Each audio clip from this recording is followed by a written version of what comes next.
بسم اللہ الرحمن الرحیم۔ السلام علیکم خواتین و حضرات، میں ہوں آپ کا جنید سلیم اور آپ دیکھ رہے ہیں انصاف ڈیجیٹل۔ ناظرین، لامحالہ آپ انتظار کر رہے ہوں گے اس وقت ثوابی جلسہ کی تازہ ترین صورتحال جاننے کے لیے۔ ناظرین، وہاں پہ صورتحال اس وقت یہ ہے کہ لوگوں کا ایک سمندر جمع ہے اور لوگ اپنے لیڈرز سے پوچھ رہے ہیں کہ بتائیں کتنے دن یہاں پہ قیام کرنا ہے اور کس سمت کو ہمارا رخ ہوگا، اس کے بعد ہمارا قافلہ کدھر جائے گا۔ ابھی تک لیڈرشپ جو ہے وہ ابھی تک تو کچھ نہیں بتا پائی۔ آگے کا لائحہ عمل جو ہے وہ میرا خیال ہے کہ جب تک آپ یہ ویلاگ سن رہے ہوں گے تو فائنل فیصلہ آ چکا ہوگا، لیکن ابھی آپ سے صرف اتنا عرض کیے دیتا ہوں کہ دو مقامات پہ دو لوگوں وہاں موجود دو لیڈران سے اور 3-4 ہمارے ساتھیوں سے وہاں پہ جو بات ہوئی ہے وہ یہ ہے کہ جلسے کا جو سائز ہے، جو ہجوم کا والیوم ہے، وہ پی ٹی آئی کی اپنی توقعات سے بہت بڑا ہے۔ پنجاب سے لوگوں کو نہیں جانے دیا گیا، کسی اور صوبے سے نہیں آنے دیا گیا۔ گزشتہ رات حسب معمول کریک ڈاؤن کیا گیا، گرفتاریاں کی گئیں اور اسی طرح راستے بند کیے گئے، ہوا کا گزر بھی ناممکن بنا دیا گیا۔ لیکن ثوابی میں جو جلسہ ہو رہا ہے وہ بہت بڑا ہے، وہ ایک انبوہ کثیر ہے اور عوام کا سمندر ہے۔ اچھا ناظرین، اس کے بعد ڈیٹیل آئے گی، اس کی تو ضرور آپ کے ساتھ شیئر کروں گا، لیکن آج جو حکومت نے حاتم طائی کی قبر پہ لات مار کے اس کے مقبرے کو ریزہ ریزہ کر دیا ہے وہ ہے کہ جی بجلی کی قیمت میں نمایاں کمی کر دی۔ واہ ایتھے رکھ جٹیا، صحیح معنی خوش کیتا جے، صحیح شہباز صاحب میاں صاحب دا گریٹ، تواڈے کولوں یہی امید سی، بڑے صحیح معنی کس طرح آپ گھیر گھیر کے وارداتیں کر رہے ہیں لوگوں کو خوش کرنے کے لیے۔ بظاہر آپ نے یہ اعلان فرمایا ہے کہ جناب فی یونٹ جو ہے وہ 11 روپے سے لے کے 26 روپے تک کی بچت کی گئی ہے، اعلان کر دیا گیا ہے، یونٹ سستا کر دیا گیا ہے۔ کہنے کو پہلی بات تو یہ ہے کہ یہ احسان عظیم 3 ماہ کے لیے کیا گیا ہے، جیسے پہلے آپ نے 1 ماہ کے لیے کیا گیا۔ اچھا، اس کے بعد جو اصل واردات کی گئی ہے کہ گزشتہ سال جو آپ کا بل آیا ہے اس میں سے اس سال جو اضافی بل آئے گا اس پہ یہ جو کمی ہے اس کا اطلاق ہوگا۔ یعنی گزشتہ سال اگر آپ نے نومبر میں 100 یونٹ استعمال کیے ہیں اور اس سال نومبر میں آپ نے 105 یونٹ استعمال کیے ہیں تو ان 5 یونٹس پہ آپ کو یہ رعایت ملے گی، یہ رعایت عظیم ملے گی۔ واہ! آپ بھی جانتے ہیں ناظرین، سب جانتے ہیں کہ کس طرح عوام کو بجلی کے بلوں میں کمی کے نام پہ 2 بار پہلے بیوقوف بنایا گیا، اور یہ تیسری واردات اس سے بھی بڑی کی گئی ہے کہ سب جانتے ہیں کہ ہر گزرتے سال کے ساتھ پاکستان میں جو بجلی کے قیمت میں اضافہ ہوتا چلا جا رہا ہے، بجلی کے استعمال میں کمی واقع ہوتی جا رہی ہے۔ جس کے گھر میں 100 یونٹ بجلی استعمال ہوتی تھی اس بیچارے نے کسی نہ کسی طرح سے 50 یونٹ انتظام کر کے سولر پینل لگوا لیے ہوئے ہیں۔ وہ وابڈا کی بجلی پہ انحصار ہی نہیں کر رہا، اس نے اپنے گھر میں جنریٹر خرید لیا ہوا ہے، اور ویسے بھی وہ بجلی استعمال کرنے کے حوالے سے اس قدر خوفزدہ ہو چکا ہے ایک عام صارف جو ہے کہ اس نے بجلی کا استعمال ویسے ہی آدھا کر دیا ہوا ہے۔ اور تیسری بات یہ ہے کہ اس وقت آپ کا حکومت کا جو مقصد تھا وہ یہ تھا کہ گیس کی بچت کی جائے، لوگوں کو بجلی کے استعمال کی طرف راغب کیا جائے تاکہ گیس کے استعمال میں بچت کی جائے۔ تو سچ بولے نا، آپ قوم کو ان منہ شگافیوں میں کیوں ڈالتے ہیں؟ قوم کو ان پیچیدگیوں میں کیوں آپ ڈال دیتے ہیں صرف اپنے نام کی 2 تالیاں بجوانے کے لیے؟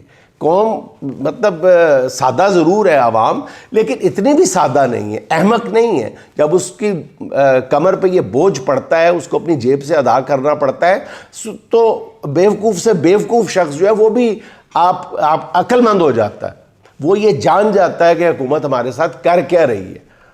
مجھے آپ نے وہ سنا ہوگا ضرور کہ ایک بزنس مین جو ہے وہ ایک بینک میں جاتا ہے اور کہتا ہے کہ جی میری یہ باہر رولز رائس گاڑی کھڑی ہے اور اس کی قیمت جو ہے وہ $2 لاکھ ہے، اور مجھے بینک سے جو ہے وہ $500 کا قرضہ چاہیے۔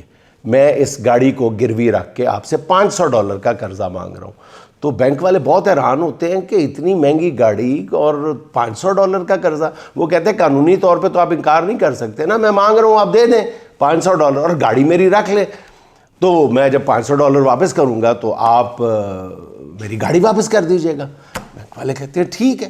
بینک والے کہتے ہیں کہ چلیں ہماری آپ بیسمنٹ میں گاڑی کھڑی کر جائیں گروی کے طور پہ, اور یہ لیں آپ $500 کا قرضہ لے لیں, سائن کر دیں. وہ سائن کرتا ہے, $500 کا قرضہ لیتا ہے, اور وہ $500 کا قرضہ لیتا ہے, بینک کی بیسمنٹ میں اپنی گاڑی پارک کرتا ہے, بیرون ملک چلا جاتا ہے. واپس آ کے کہتا ہے کہ جناب یہ لیں پکڑے اپنا $500 اور میری گاڑی واپس کریں. کہتے ہیں آپ نے کیا کیا ہے یہ؟